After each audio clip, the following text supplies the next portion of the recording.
Let me tell you something right now that most people don't understand when their heart breaks. You are not falling apart. You are waking up. Pain isn't punishment. It's power. It's energy. It's fire. And you can either let it consume you or you can use it to build something unstoppable. You see, when you go through heartbreak, the world thinks you should collapse, cry yourself to sleep, feel like you lost your worth, hide. But what if this pain is the beginning of something far greater? What if this is your call to rise? Most people wait for permission to change, but a breakup, that is permission. Permission to evolve, permission to recreate yourself, permission to remove everything that no longer serves you. Let go of the idea that you were left, you were set free. The version of you that depended on someone else to feel whole, that version is dying, and in its place, something stronger is being born. This is your rebirth. This is the moment you begin again. This is when you remember. You are the source of love. You are the power. You are the one you've been waiting for. So stop asking, why did they leave me? Start asking, what am I now free to become? This pain, it's not the end of your story. It's the ignition, the moment the fire is lit. And from this moment on, we don't run from the pain. We embrace it. We fuel the vision. We rebuild, not to prove them wrong, but to prove to yourself that you were always enough, always capable, always whole. When you experience deep emotional pain, like the pain that comes from a breakup, you're sitting on one of the most potent forms of energy in the universe. That ache in your chest, that fire in your gut, that storm of thoughts running through your head, that is raw, unfiltered energy. And most people waste it. They cry it out, numb it out, scroll it away, or distract themselves until it fades. But not you. You're going to use it, because pain is not the enemy. Passivity is. You can either let pain crush you, or you can alchemize it into power. Listen closely. The most dangerous version of you is the one who has nothing to lose and everything to build. This moment, the heartbreak, the loss, the silence, it's not just something to survive. It's something to shape you, to drive you, to forge you. You were handed a flame. Now, what are you going to do with it? Are you going to burn yourself down, or are you going to light up your life? You see, the world doesn't hand you power. It hands you pain and waits to see what you do with it. Will you waste it in regret, or will you rise with resolve? Great empires, great art, great movements, they are often born from the depths of heartbreak, because in those moments the ego dies, the illusion dies, and what's left is your essence, your truth, your clarity. You see the world differently when your heart has been broken open. You stop tolerating things. You stop pretending. You start moving. That's why this pain is sacred, because if you're willing to feel it, you'll find power most people never touch. And no, it won't be easy. It will demand everything, your tears, your time, your discipline, your patience. But what you get in return is rebirth. You get strength, you get direction, you get purpose. So today, we're not avoiding the pain. We're channeling it into your body, into your habits, into your goals, into your next chapter. Use it at the gym, use it at work, use it in your silence, use it when you create. Don't ask the pain to go away, ask it to push you, because when pain meets purpose, you become unstoppable. And you right now are sitting on pure fire. Let's build with it. Now that you've made the decision to use the pain, you need to look at who you've been and who you're becoming. A breakup often leaves people with questions. Am I not enough? What did I do wrong? Was I ever truly loved? But I want you to ask something different. Who am I now? Because that's the real gift in all of this, the chance to reintroduce yourself to you. You see, most people build their identity around their relationship. They become what the other person needed. They shrink where they should have grown. They adapt to stay loved instead of rising to their full expression. And when that relationship ends, they feel lost. But that's only because they never truly met themselves. This is your chance to meet the real you, to build from the inside out, to create a self-image so powerful, so grounded, so magnetic, that nothing external can shake it. You don't need to become someone better to prove something. You need to become more of who you really are. This is where self-image becomes everything, because your self-image is the thermostat for your life. You will never outperform it. You will never rise above it, and you will always fall back to it unless you change it consciously. So let's start doing just that. Get clear. Who are you without the doubt, without the fear, without the heartbreak? Who do you want to be? How do you want to walk into a room? What energy do you want people to feel when you speak? How do you want to treat yourself when no one's watching? You must design this version of yourself and then reinforce it every single day. Use the gym to train it. Use your habits to reflect it. Use your boundaries to protect it. Use your silence to hear it. Speak your new self-image into existence. I am whole. I am powerful. I am building the man, woman I've always envisioned. Say it until it feels true. Then keep saying it until the world believes it too. You don't heal by becoming who they wanted. You heal by becoming who you were born to be. This is the work. This is the rebuild. This is your reinvention. When your world falls apart, you need something to hold on to. Not a person, not a distraction, not a false sense of control. You need structure. You need focus. You need discipline. Discipline is how you reclaim your power. It's how you show up for yourself when it feels like everything else walked away. And right now, it's your greatest ally. Most people think discipline is punishment. They see it as strict, rigid, cold. But real discipline, it's love, it's respect, it's devotion to your future self. You're not building habits because you have to. You're building them because your vision deserves it, because you've decided that the person you're becoming matters more than the person you were trying to please. So let's get clear. Discipline is not about perfection. It's about repetition. It's not about doing 100 things. It's about doing the right things consistently. Wake up when you say you will. Train when you don't feel like it. Eat for fuel, not for comfort. Speak to yourself like someone you respect. That's the new standard. Every day you keep a promise to yourself. You repair the trust that was broken. Every day you show up with consistency. You chip away at the old identity. Every day you act from discipline. You send the universe a message.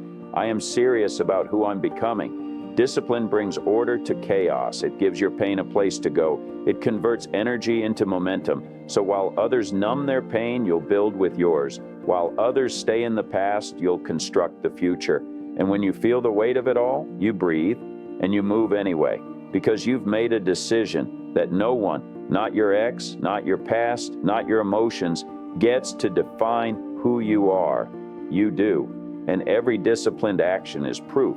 So show up, be relentless, become unstoppable. Let's keep building in the next part. Now that the structure is forming, we'll talk about how to turn solitude into sacred transformation. In the silence, there is truth. In the solitude, there is strength. Most people run from being alone. They fear it, avoid it, drown it in noise and distraction. But if you can learn to sit with yourself, to truly be with your own presence, you will find power most never access. Solitude is not loneliness. Solitude is presence without performance. It's clarity without confusion. It's stillness without suppression. This is where transformation deepens. When you're not seeking attention, approval, or validation. When your focus is not on being seen, but on truly seeing yourself. Use this time alone. Use it to reflect, to write, to read, to train, to build. You don't need the world right now. You need you. And the most powerful people in history, the visionaries, the creators, the legends, all had seasons of isolation. Not because they were rejected, but because they were being prepared. You are in preparation. This is the season where distractions fall away, where clarity sharpens, where your energy no longer leaks into meaningless connections or empty conversations.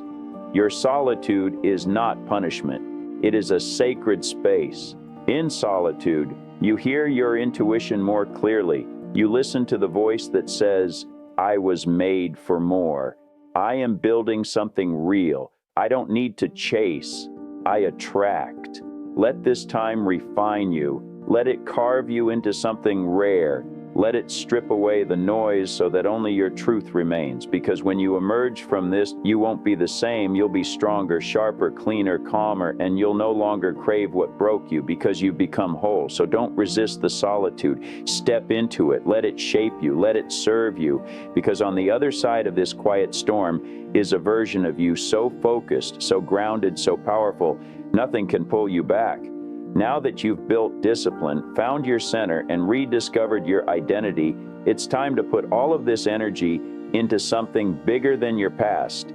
It's time to channel your pain into purpose, because purpose is what gives meaning to your suffering. Purpose is what transforms wounds into wisdom, and purpose is what gives direction to all the power you've been building. You weren't just hurt for no reason. You were broken open so you could rebuild, not just for yourself, but for something greater. Your pain isn't something to hide. It's something to use, to speak from, to create from, to serve from. What you've been through has prepared you to lead, to inspire, to guide others out of the same darkness you've now faced and overcome. So ask yourself, what message do I carry now that I've faced this? What strength have I earned that the world needs? What can I create that turns my experience into impact? Because purpose isn't about a job. It's about alignment. It's about contribution. It's about energy that flows from the most honest parts of who you are. Let your healing become your mission. Let your discipline become your example. Let your silence become your message. Start creating, start building, start leading. Write the book, build the business, train the body, launch the brand, speak the truth. Don't wait for permission. Don't wait for perfection. Move now. And while the fire is still fresh, because this season of your life is not just about getting over someone, it's about stepping into who you were always meant to be. And when you move from purpose, you become magnetic. You stop chasing. You start attracting. People feel it. Opportunities feel it. The world begins to respond. And that's when your transformation becomes a legacy, not just a comeback, but a complete evolution. If you want to rise, you have to release, not just the person, not just the story. You have to let go of the emotional weight you've been dragging with you, because as long as your identity is still attached to the past, you'll be a prisoner of it. You can't step into your future with your hands full of pain. And that's why this stage is critical, emotional detachment. Now let's be clear, detachment doesn't mean you don't feel. It doesn't mean you pretend it didn't hurt. It means you no longer allow it to control your direction. You stop giving your power to memories. You stop reacting to old triggers. You stop obsessing over what could have been, because what could have been is gone, and what is meant to be begins with you. You must break the habit of emotional recycling, the loop of remembering, reliving, rehashing. That loop keeps you stuck. It keeps your nervous system trapped in survival. It tells your mind, we're still in danger, but you're not. You're safe now. You're free now. You're rebuilding now. So here's how you detach. Feel it fully. Let it out. Don't numb. Don't resist. Let the wave move through. Emotion that's processed will pass. Emotion that's suppressed will stay. Change the meaning. Stop asking, why did they hurt me? And start asking, what did I learn? Shift from victim to visionary, from pain to perspective. Focus forward. The more you move toward your vision, the less you cling to your memory. Obsession fades when purpose rises. You are not your past. You are not your heartbreak. You are not your triggers. You are the architect of your next season. You are the author of this next chapter. You are the creator of a life so rich, so full, so aligned. The past becomes irrelevant. So let go, not with bitterness, with peace, with gratitude, with full faith in what's coming. Say it. I no longer carry what doesn't serve me. I no longer obsess over what's already gone. I rise above the memory and into my mission. Let this be the day you detach, not from love, but from suffering, from looping, from looking back. Because your future is waiting. Let's step into it. Now that you've released what no longer serves you, it's time to rebuild the world around you. because you can't grow into your next chapter while staying in the same space with the same habits, surrounded by the same people who reflect your old self. Your environment is either supporting your evolution or slowing it down. And this is the part most people skip. They do the inner work, but live in the same outer world and wonder why they feel stuck. So let's get intentional. Let's elevate everything around you to match the standard you now live by within you. Start with your space, your room, your car, your digital world. Clean it, organize it, declutter it, infuse it with energy that inspires and sharpens you. A clean space creates a clear mind, and you cannot think like a leader while living in chaos. Now look at your routine. Are your habits aligned with your future or your history? Are your mornings designed for clarity? Are your nights filled with distractions or reflection? Create structure around your energy. Time block your vision. Schedule your solitude. Fuel your body with intention. Then examine your circle. This is where it gets hard, because you might love some people who can't come with you, not because they're bad, but because they're not growing, because they reflect who you were, not who you are becoming. You don't have to cut everyone off, but you do need to audit the influence. Who sharpens you? Who challenges you? Who believes in your expansion? Keep those people close. Seek those voices. Build with them. And for everyone else, love them from a distance. But do not shrink yourself to stay accepted. You are allowed to outgrow your environment. In fact, it's required. Because when you align your space, your schedule, and your circle with the standard you now live by, you'll notice something. Growth becomes easier. Energy flows faster. Doors start opening because you're no longer battling your surroundings. You've turned them into allies. And now, you're not just becoming the best version of yourself, you're living in a world that supports it. You've rebuilt, you've detached, you've aligned your vision with your environment. Now the real challenge begins. Consistency. It's easy to transform when you're in pain. It's easy to commit when everything's fresh. But true power is in who you are after the storm passes. Because the old version of you, it doesn't go down without a fight. It'll whisper to you. It'll tempt you. It'll try to convince you to slip back into comfort. But comfort is not your path anymore. Conviction is. You don't get to visit the new you. You have to live there. So here's how you lock it in. 1. Keep your standards sacred. Don't compromise because it's easy. Don't slip because no one's watching. Your new self is watching. Treat your habits like holy ground. 2. Remember the pain, not to stay in it, but to stay grounded. Let it remind you why you started. Let it fuel the fire, not reopen the wound. 3. Speak the identity daily. I am focused. I am disciplined. I am healed, not hiding. Say it until it's the only voice in your head.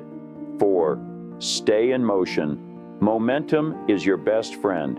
Every day you take action, you prove you're no longer that person. Even when you don't feel like it, move. Even when you doubt, move. Because movement builds belief, and belief builds identity. 5. Protect your energy. People, habits, thoughts. Audit it all. If it doesn't feed your future, it doesn't belong. Your new self requires maintenance. It requires loyalty, not to the past, but to your potential. You didn't come this far to slip back. You didn't rebuild to tear it down. You came this far to rise, and rise you will every single day you choose to. So from this day forward, don't let your breakthrough be temporary. Let it become your baseline. This is your new normal. This is your identity. This is your power, sustained. If there's one truth I want to leave you with, it's this. You were never broken. You didn't fall apart. You cracked open so that something deeper, something more powerful could emerge. Heartbreak didn't destroy you. It revealed you. Pain didn't end you. It awakened you. Loss didn't weaken you. It cleared the path for truth. All of this, it wasn't punishment. It was preparation. Preparation for the person you were always meant to be. Because what you've built through this journey is not just healing, it's evolution. You've turned pain into power. You've turned chaos into clarity. You've turned rejection into redirection. And that version of you, the one who rose when you could have stayed down, that version is real. That version is worthy. That version is unstoppable. So here is your final shift. Stop chasing closure. Stop needing validation. Stop asking why it happened. It happened to unlock this mindset, this clarity, this hunger, this fire. Now it's up to you to walk in it, to own it, to carry it with pride, not because you have something to prove, but because you now know who you really are. You are the creator, you are the source, you are the storm and the calm, the wound and the weapon, the student and the teacher. Let them wonder how you did it. Let them watch as you rise. Let your story be your revenge. Let your presence be the answer, because this version of you, it wasn't born by accident. It was earned, it was built, it was chosen. And from this day forward, you don't need anyone else to validate it. You don't need anyone else to stay. You don't need anyone else to complete you. You complete yourself. You empower yourself. You elevate yourself. So walk tall, eyes forward, head high. You are not healing anymore. You are already whole. This is not a comeback. This is your awakening. Now go and live like it.